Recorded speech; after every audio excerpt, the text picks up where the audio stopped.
Big Data in Kampagnen, die letzte. Big data in campaigning. It's the last session. It's still full in the gasometer. Nice to have you all with us here. And we will talk in this session about the topic that we have covered so far too, namely how we can engage in a dialogue about what people are really interested in, what they feel moves them. Big data, the campaign, we will look at the United States, how they worked, what they did to engage people in a dialogue and mobilize them. We heard that with Jim Messina. We've got somebody else here from Jim Messina's team, named Curtis Morales. He's an expert for analysis techniques and data integration, and he worked for the Obama campaign 2012, developed the infrastructure, developed the forecast models and the target group campaigns that made this campaign so successful.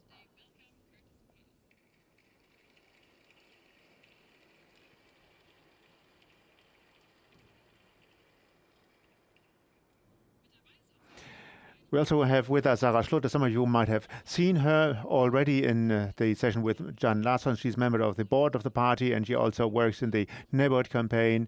She is familiar with the direct dialogue issues in Germany. Nice to have you with us, Sara. We will hold this talk in German and English, and everybody who wants to ask a question, who wants to contribute, can contribute and ask questions in German or English, however you prefer it. But if you don't understand English, I'd like to request you to get hold of such a translation headset. Then you will be able to listen to the translation. Feel free to come to the front, to come to the stage, although there's a little step there that you have to climb. Make use of the opportunity to ask questions about how it all worked and still works in the United States. Ask the questions. We will start, just like in the previous sessions, with the 5 sentences which the two participants complete. And I will start with Curtis, and I will ask him in English. Campaigns work if... Wonderful. Thank you. First of all, thank you so much for having me here today. It's really exciting to be a part of this event. I'm sorry I don't speak German. Thank you so much to the wonderful translators today. Great. Just give a very brief introduction. My name's Curtis Morales. I worked on the Obama campaign in 2012, and I work now for a company called Blue Labs, and we work with the Messina Group on a number of political projects.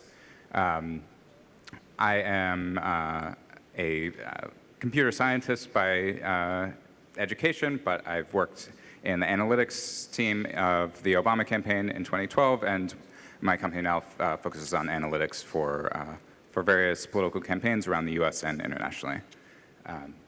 So the question, first of all, campaign communication works if. So there are really 3 kinds of communications in campaigns that are important. The first, maybe the most obvious, and really the most important, is communicating with the voters.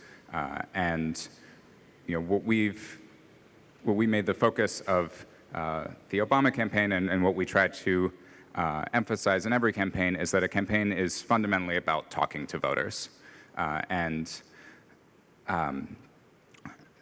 So the goal is to have individual conversations with voters, to reach out to voters with the right message, to find the right voters to talk to. And there are a lot of ways that digital supports that. There are a lot of ways that analytics supports that.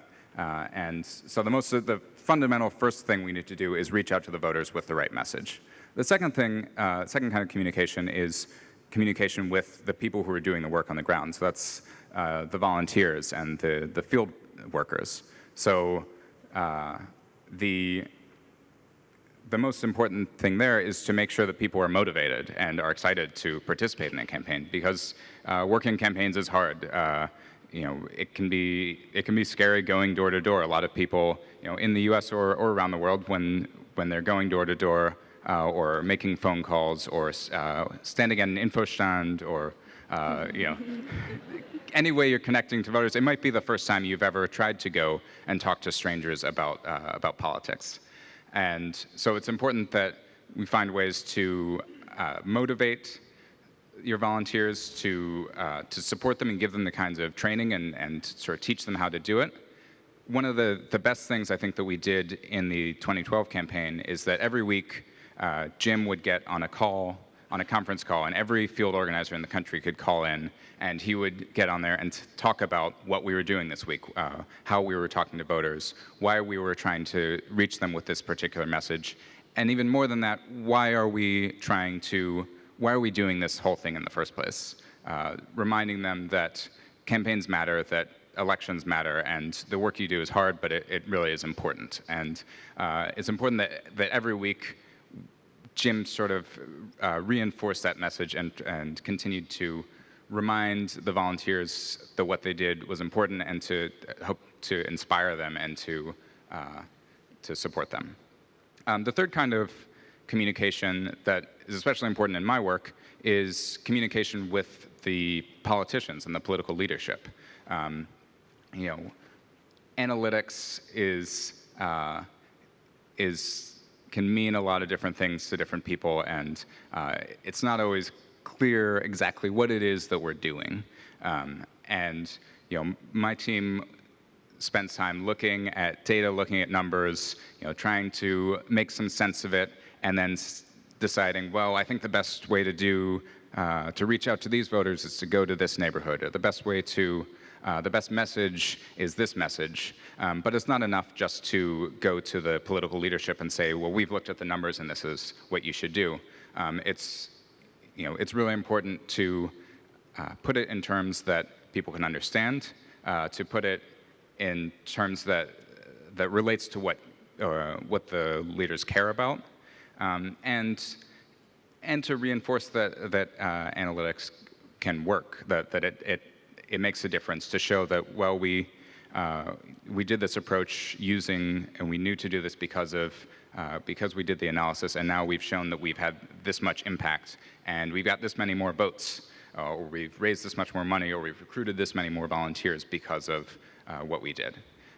So, the work we do, it involves communicating with the leadership and explaining and making them, helping them understand that what we do is valuable, and because you can't have an analytics team unless the leadership is there to set it up and wants to listen to the advice that you give.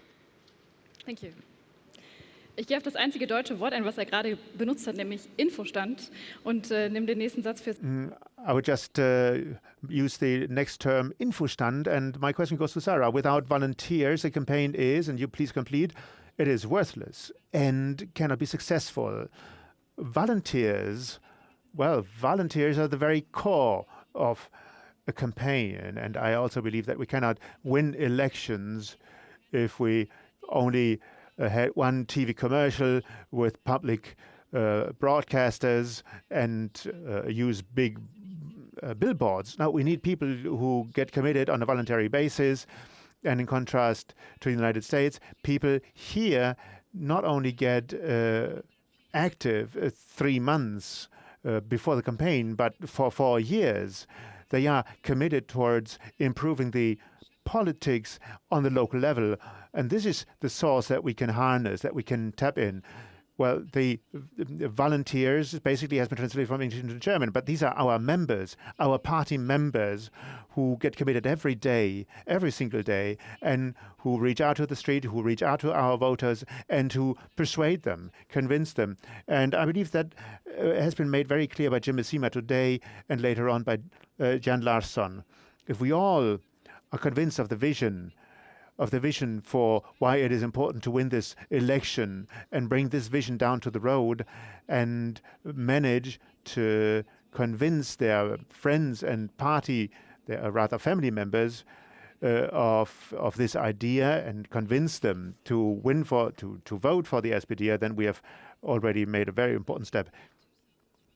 Gain 80% more volunteers because? Well, there are really two things. One is we tested everything that we did, and that meant we tested different approaches of how to conduct a conversation, what the content of that conversation should look like, how to make phone calls, what kind of emails to send out. Jim talked a lot about that, about all the testing of emails and of content on the website, and door to door, and really of everything we did. And so we tested different approaches to recruiting volunteers, and some of them didn't work, sometimes people, when we did tests, had a bad experience, and we realized, okay, well, that approach doesn't work. We're not going to do that again. And so we were able to have a successful volunteer recruitment program because we tested different techniques and we found techniques that worked. The second piece is that we built the organizational capacity to recruit volunteers and to run a complex volunteer program over years. We, in 2008 and before 2008, we tried different techniques. We built a field program. We built processes that took time to get better. We iterated and improved every cycle. I'm excited to be here with SPD. That SPD got started with this in 2013 with the door-to-door campaign and laid the groundwork of doing door-to-door campaigning, and that this time around we can do it better and learn more things so that the next time it will be even better. Thank you. Bleiben wir mal beim door-to-door campaigning. Sara. Let us stay with door-to-door campaigning. Direct contact with voters is decisive because, well, I believe that we all are seeing these days that people are less and less interested in politics.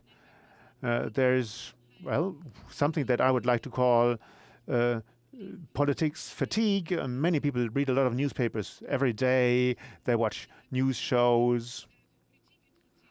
But they are less interested in politics. They may have problems coping with their jobs, making enough money, so that they are less committed, at least less committed in the classical term of being committed than it was 20 years ago. This is a challenge which would be shared by all parties, I believe, and this is why we need to find new ways to engage in conversations with people. We see that particularly in those neighborhoods with a high unemployment rate, less and less people turn out to the elections. Go to Hamburg, for example. In one neighborhood, you have a turnout of 93%. In the next neighborhood, it has dropped down to 60%. There is a difference of 30 percentage points. Imagine that. That's huge. I believe that in those neighborhoods where we have a turnout of 60% or so, we can say we have lost our contact to people, and we need to reestablish that. You can't do that only via newspapers or via TV. You have to talk to those people face to face, and this is what we need to find ways of how to reach out to them, how we can get engaged with them in the field. And we started doing so last year with our neighborhood campaign. We continued what we started in 2013, and we're going to continue traveling on this path. Big data, that's the name of the session. And because? Well, it does, in a way, it does still work. People have run campaigns for hundreds and thousands of years. And fundamentally, the basic way things are done are the same. We have in my office a big library of statistics books and books about political science, and one of them is written by was an old essay by a Roman politician about how to win campaigns. And I haven't actually read it, but I believe what it says is basically what you do if you want to win a campaign is you try to figure out who are the people who support you and go get them to vote and get them to tell their friends to vote for you. Find the people who aren't really sure and talk to them and convince them to vote for you. And then find the people who definitely don't support you and leave them alone. And this is the same thing this is campaigning. This is the same as it's always been. So analytics isn't there to change the fundamentals of what a campaign is. A campaign is about talking to voters. A campaign is about creating a message and a narrative and explaining your position on the issues and what you're going to do if you're elected. But what data can do is make it just a bit better, a bit more efficient. And we've been able to, in the US, in the Obama campaign and in the work we've done since, really just find a way to use whatever information we do have to make every piece of the campaign a little bit more efficient. So that's, we've sent people to different neighborhoods to knock door to door.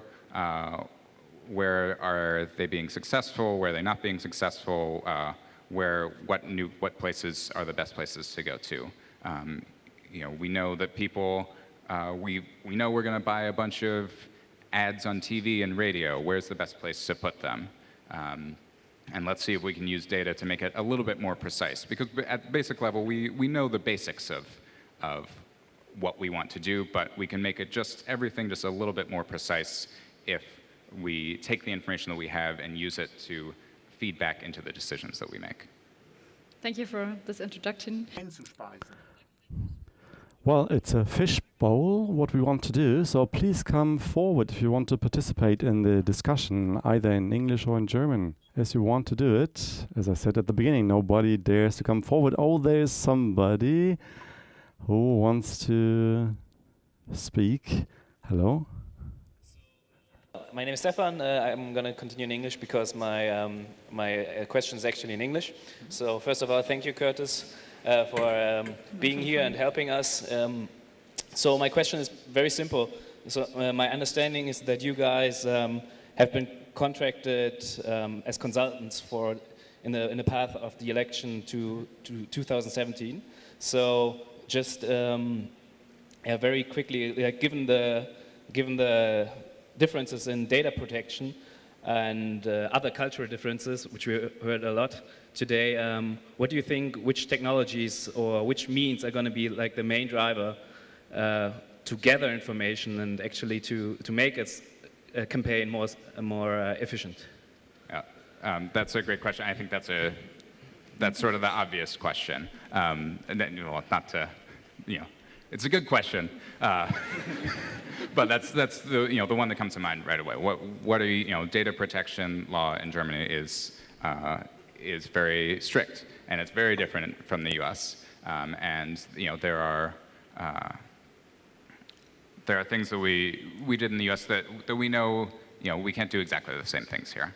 I think probably the best kind of case study so far is the work that the scenic group we've done did in the UK, where there aren't quite as strict data protection laws, but there are it is within the EU laws, which are a little bit looser than Germany's in general, and we found that there's still a lot of things that you can do, and we are fundamentally, first of all, what we're trying to do is not about data first. First, it's about direct voter contact, and it's about taking the work that was done with the door-to-door campaign and making that a real emphasis of the party, and trying to make the members and the people who are doing the work talking to voters, make that a more active process, make the continuing the work that SPD has already done. And that piece doesn't involve, that's sort of separate from collecting data. And then when it comes to using data and using analysis, we're not setting up a US style, here we're going to build a big database and buy a bunch of data and put everything into it. And part of I think one of the misconceptions sometimes that a lot of people have about the way analytics works in the US is there are a lot of stories about, the Obama campaign bought a list of what magazine you subscribe to and what car you drive, and that's how they're targeting voters. And it's true, the Obama campaign bought a list of what magazine people subscribe to because the Obama campaign had a lot of money and it didn't cost that much to buy that data. But that data is not really what's useful. The most important information that tells you, what people are going to do and what people care about and who you should talk to is the information that the people give you. When someone expresses interest in the party by attending an event or responding to something on social media, the information that when you go door to door, if someone says, yes, I'm interested in the party, I'd like to hear more, maybe I'd like to volunteer in the future. That's the most valuable information, is the information that people give to you, and when people want to be engaged and tell you that they want to be engaged, and it's important to keep track of when people tell you, yes, I want to hear from the party, I want to be involved, to follow up and to get them involved.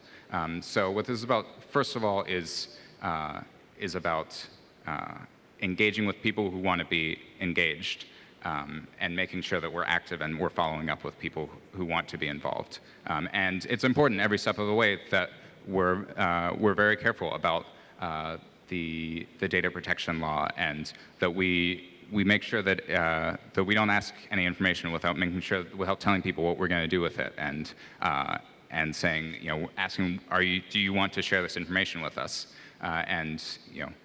So we recognize it's extremely important in Germany, both for legal reasons and for political reasons, that the SPD is a party that cares about data protection.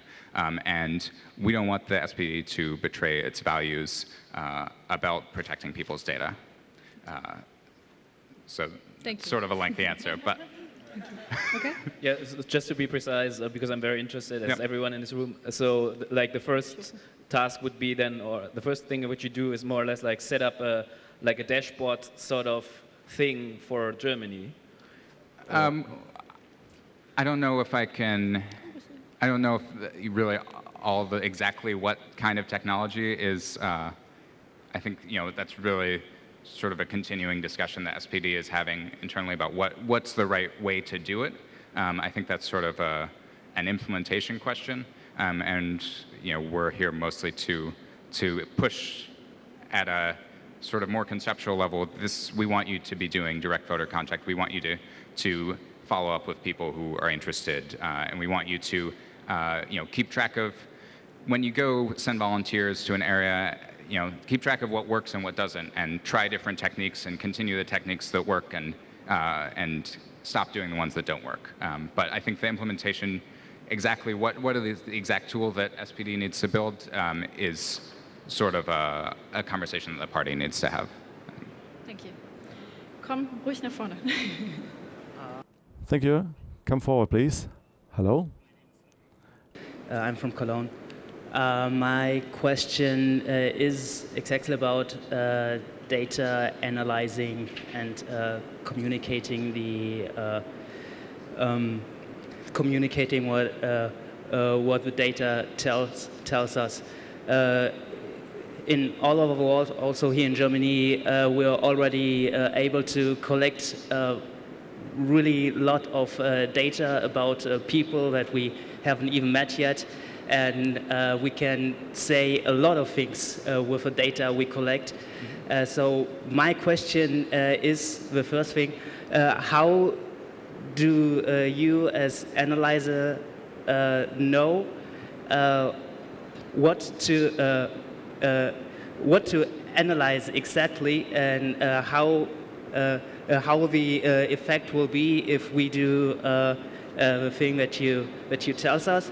And the second thing, when you actually have analyzed every data that you have in the matter, how do you communicate it to people who wants to participate in the campaign but doesn't really understand how this whole analyzing thing works?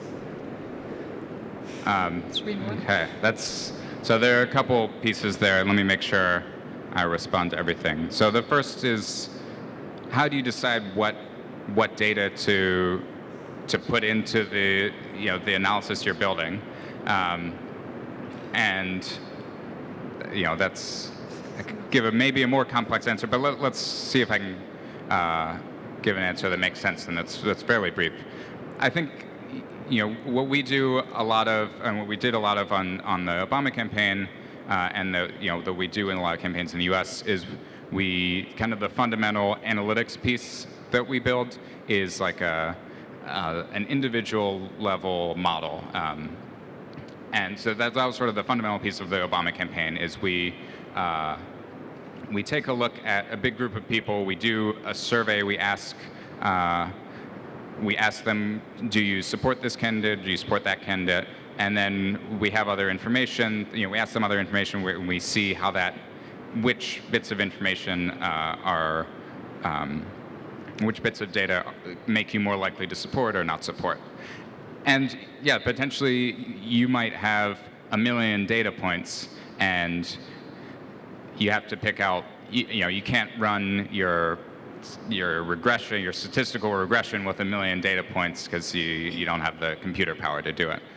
So when it comes to that kind of thing, usually what we start with is kind of the obvious things. So things that we start with, what we already know about at a basic level about politics. We know in the U.S., we know that younger people are more likely to support Democrats.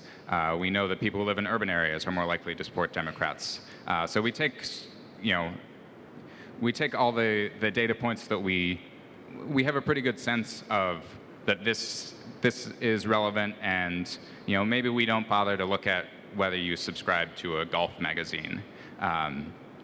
But the idea is that then with the analysis we do, we can say not just that being young makes you more likely to support, but we can say, given all this information, we think you're this % likely to support. We can quantify it. And that's what we did in the Obama campaign, and since is sort of often it's taking things that are not surprising at a fundamental level that this thing makes you more or less likely to support, but quantifying exactly how much. So then the second piece is how do you decide what to do with that? And the number one thing is we experiment. And we experiment absolutely everything, try different techniques, send, if we think we have a hunch that an email that's sent from Michelle Obama will be successful, then let's send an email from Michelle Obama and let's send the same email, but from a generic email address or from Barack Obama, and let's see which one does better. And that was really at the core of everything, of all the implementing this analysis that we did, is we tried to test absolutely everything. Is there a third piece? Or does that answer everything? How to communicate. How to communicate. Well, that's a tough question. There are a lot of pieces to that. It really, I think that comes down to building relationships with the people you work with, building relationships with the politicians or with the people who are making decisions, understanding what matters to them, understanding, if you're trying to get a message across, what's the way for them to understand it. I'm not sure there's any special, scientific method to doing that. It's really, I think it's about, and part of the reason we were able to be successful in 2012 is because we had an analytics team that had worked together, where a lot of the core members had been together since 2010 and had worked with the field people and the leadership for years. And over time we learned what they cared about. We learned how to push different messages. We learned how to explain things and how to communicate as a larger organization. And I think that's just a process that takes time of building an organization that can communicate well within. Thank you. Happy? Da stehen noch zwei. Kommt einfach beide nach vorne. Wir müssen hier nicht. Well, just come to the stage. The two of you don't need to queue. I'm from Switzerland. I work for the Social Democratic Party in Switzerland for different campaigns, mainly on social and economically injustice. And I'm very interested in data, and I think it's the future of successful campaigns to use data. So I have kind of two questions. The first question is, how did you gain your data? For example, how did you know who is a swing voter, and how did you get his phone number so a campaigner could call him to convince to vote Obama? And the second question is, could we do it the same way in Europe, in Germany or in Switzerland? I think America is kind of a long way before the Europe concerning big data. Thank you. Right, that's a great question. And I think there is sometimes a sense that, America is very different. And America is different in a lot of ways, let's be honest. One of the ways in which it's different, one thing that we do have in the US that some countries don't have is that we have a public voter file. So we do have a list of the people who are registered to vote throughout the country, and that's publicly available data, and we do use that. That's one of the really useful data sources we have. But more than that, I think the most important thing, and I think to say it again, I think the most important data that you can get is the data that people give to you voluntarily. The information that someone says, I know, like, I support the SPD, or I'm showing up to a bunch of events, I want to get involved. And that helps you identify the most engaged and the people who are good targets for turnout, for getting them to volunteer, for getting them involved with the organization. So I think the most important information you can get about anyone is the information that they give to you voluntarily. We use a lot of the data we use is publicly available data. We use things like, census data. We use, past election results at the neighborhood or the state or the county level, and those are hugely important. And a lot of that kind of data, you can get. A lot of the things that get the most press, like the magazine subscriptions, are really the least useful things. So I think there's definitely potential to do a lot with the data that's available in Europe and around the world. Some things will need to be different, and the approach will often need to be different, and that's why we test everything, and we try to find what works in a given campaign in a given place. I want to do it in German, so my questions come to the right way. Ich finde sehr spannend die Diskussion, die wir jetzt. This discussion was very exciting. We're discussing the question what we do with the data that voters gave us, but we're also talking about campaigns. And when it's about campaigns, we talked about volunteers, SPD members who work on a voluntary basis. And the exciting question for me is the following. For 3 years, we've been hearing that we need to reach out to people, that we need to get to know what people are interested in on the grassroots level. We don't have a top-to-bottom approach anymore. We want communication as such to go from bottom to top, and so that it can be fed back from top to bottom again in a kind of exchange. How can we make that work? Can we say from tomorrow on, the SPD is going to be very active and will send out its members to the doors of people and will send all the information back to the party headquarters? Now, the next question, if that were the case, is how can we filter that information? What do we do with this information? How can we build up categories of classification? And how would that be fed back to the grassroots level? Gathering information is an organizational question that you can pull off, but to analyze it is also doable. The question is then how this information gets back to the people, where it needs to be implemented, where there are so many open questions left without answers. So my question to the round is, if you think of the person on the ground, the person who has collected the information out there, what is the benefit of having collected it? And if you meet that person 2 weeks again, where you collected the data from, what can you tell that person then on the basis of the data that was analyzed? I believe we would be an important step forward. We would have made a step forward if everybody went to the doors and asked people what their most important problem would be and would pass on that information only to their local party branches. I'm proud to be in such a party because we have people who work on the local level who are active in terms of local policies. A lot of problems reside on that level and can be solved on that level, on the local level, and maybe one level beyond that. But if we make the first step where we get people out of their living room and can activate them to reach out to those people in neighborhoods where we don't live anymore, where we become visible as point of contacts for the SPD, where we become active in the neighborhood, take care of problems, change things. If we did that, we would have made a leap forward, and we don't need even an Excel file for that. What we need to do is to change ourselves. And I believe then these big visions, we have our big structures, we have our various levels of party branches, regional level, state level. It sounds pretty dry, I know.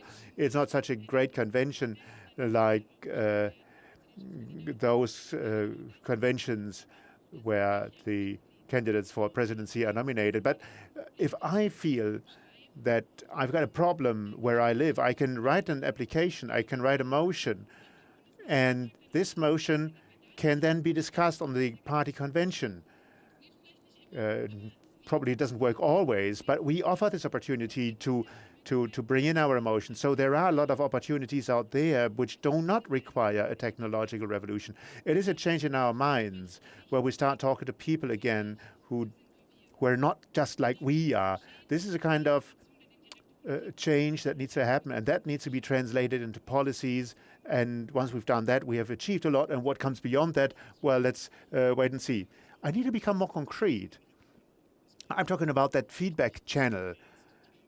Now, say we see our campaign until 2017. We come into the hot phase of the campaign where we not only talk about the election and we not only talk about party conventions, but where we have already collected information, collected data, and need to employ it there, deploy it rather, so that it can deploy its effect. So the question is, how can the answers that the party has found be fed back to the people who gave the clues?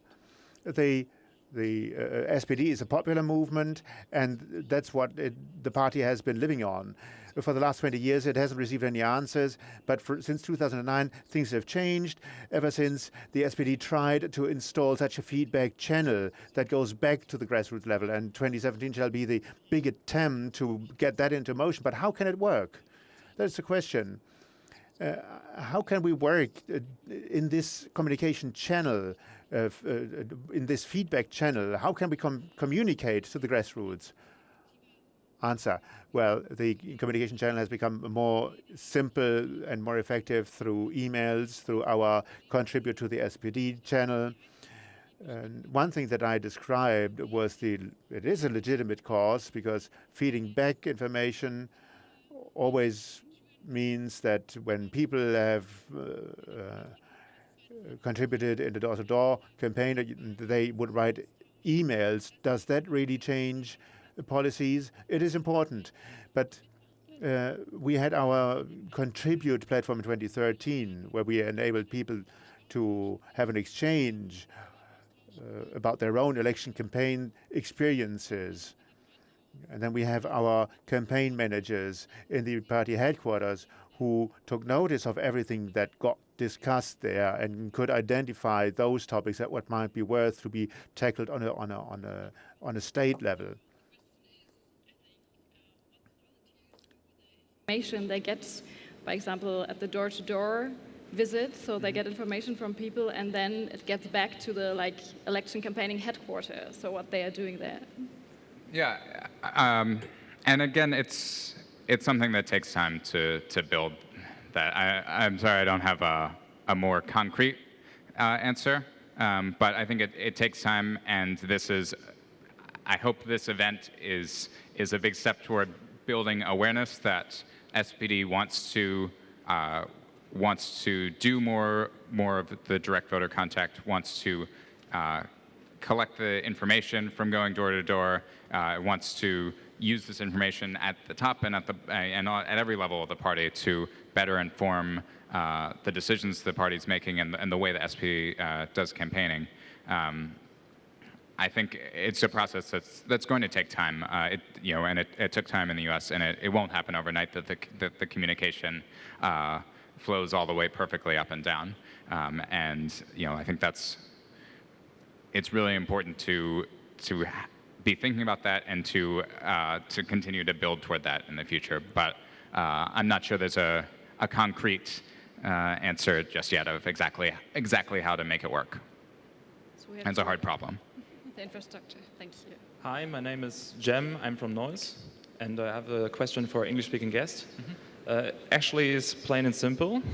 To which extent would you measure the efforts of the candidate? In your case, Barack Obama in the election victories, because I believe, arguably, he's a candidate who was very easy to sell.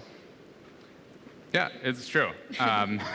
That is very true. I think, especially in the analytics world, where we're very numbers focused, we're very aware of how a lot of things, one, are hard to quantify, but two, we recognize that what analytics does is not swinging the election, 100 points, 50 points one way or the other.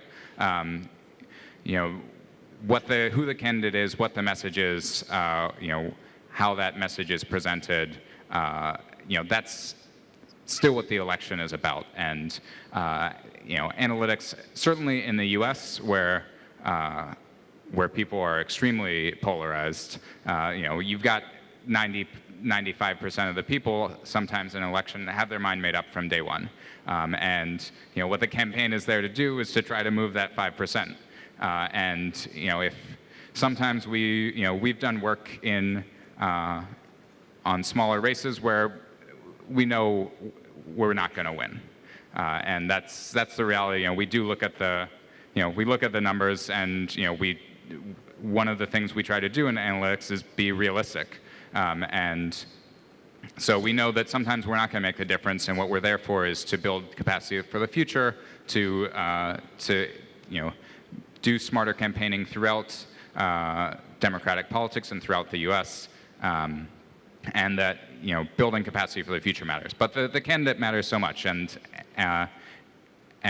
certainly a different presidential campaign candidate in 2012 might not have done as well as Obama. They might have still won. Maybe maybe analytics was able to win an extra 1%. And that's great, actually. In the U.S., if you can win an extra 1%, then you've done a great job. But I think that's another reason it's exciting to be working outside the U.S., where potentially there are races where not as many people are locked into to one side or the other from day one. Sara wollte das und kommt doch hierher, wir beißen gar nicht. Ja, ich wollte nur come closer, we're not going to attack you. Now, that's a crazy message. You said Obama has been a candidate in the United States who is easy to sell as a non-white American. So I believe that very often the idea of candidates who are assumed to be easy to sell, let me remind you of Willy Brandt. Willy Brandt lost a campaign to become chancellor or to become member of parliament. And when we talk about Willy Brandt, we tend to say with a candidate like Willy Brandt, everybody could win an election. Now, come on, I don't believe in that, to be frank. It's not only the candidate, and it's not that you only need a charismatic leader. I'm living in a country where Angela Merkel is chancellor, has been chancellor for many years.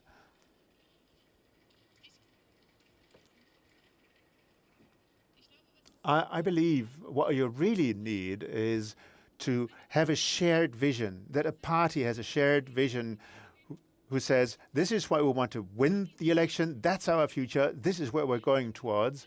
And now we've got one person who we trust 100% that if we win this election, this person is doing everything that is possible to be done, that can be done, and who will implement it. Charisma is something that in hindsight can still be constructed. I don't think that this is a condition sine qua non. I do not believe that Barack Obama was a candidate who was easy to sell. My name is Immanuel from the Rhine-Sieg area, and I'm going to phrase my question in German because that's easier for me instead of stumbling in English. Now, be it as it may, the point is that I believe that things in the United States are slightly different. You talked about turnout. We have districts where less than 60% turn out to the elections. And I believe the problem is something to do with the extent to which people identify themselves with politicians. And I believe that it's the work of passing on that identification to people, the way they do it in the United States, they do it better. Now, whenever I turn to people in my district, they always tell me, yes, you can talk to politicians on the local level, but once you climb higher, they don't care. They are not like us. They are not in touch with us. They are not aware of the problems that we have. So the question is there any possibility to reach out to these people? It's a huge problem. What can we say? I can't come up with any fresh idea. Now, if you take a look at the socio-structural data, they indeed bear witness of the fact that only members of a certain social strata are members in parliament. I'd like to get answers. Maybe you have better tools out there in the United States than we have here.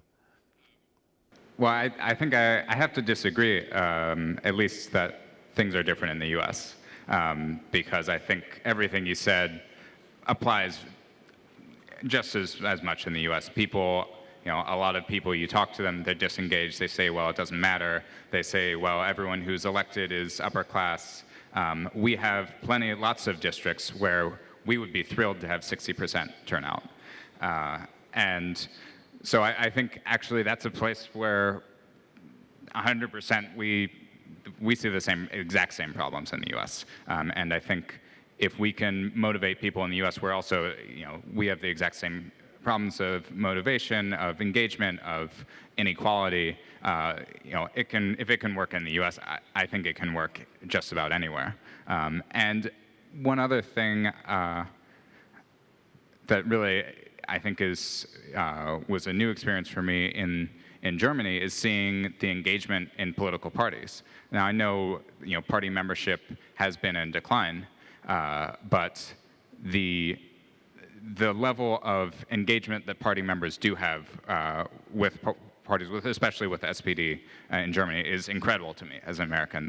The number of events, the people who show up, the number of people who show up to events, the number of people who want to engage with the party, who want to be involved with making decisions in the party, with discussing issues.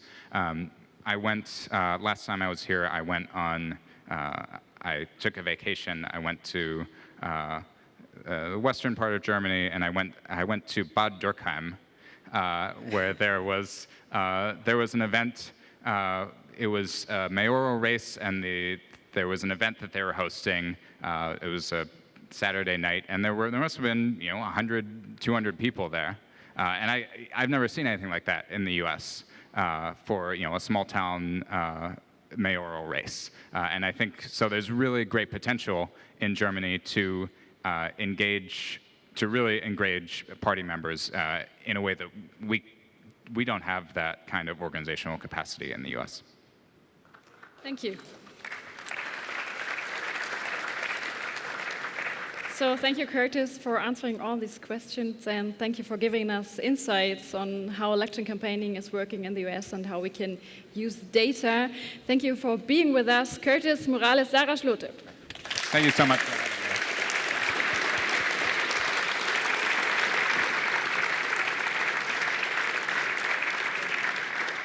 Schön, dass ihr dabei wart. Ich darf noch die It was nice that you participated. I just want to announce that there will be a party now at the Water Tower. And if you have just thought about entering the party, there will be information at the accreditation stand. And there's also a campaigner reception. Please get your information there. So thanks a lot for being here, and I hope that you will enjoy the party.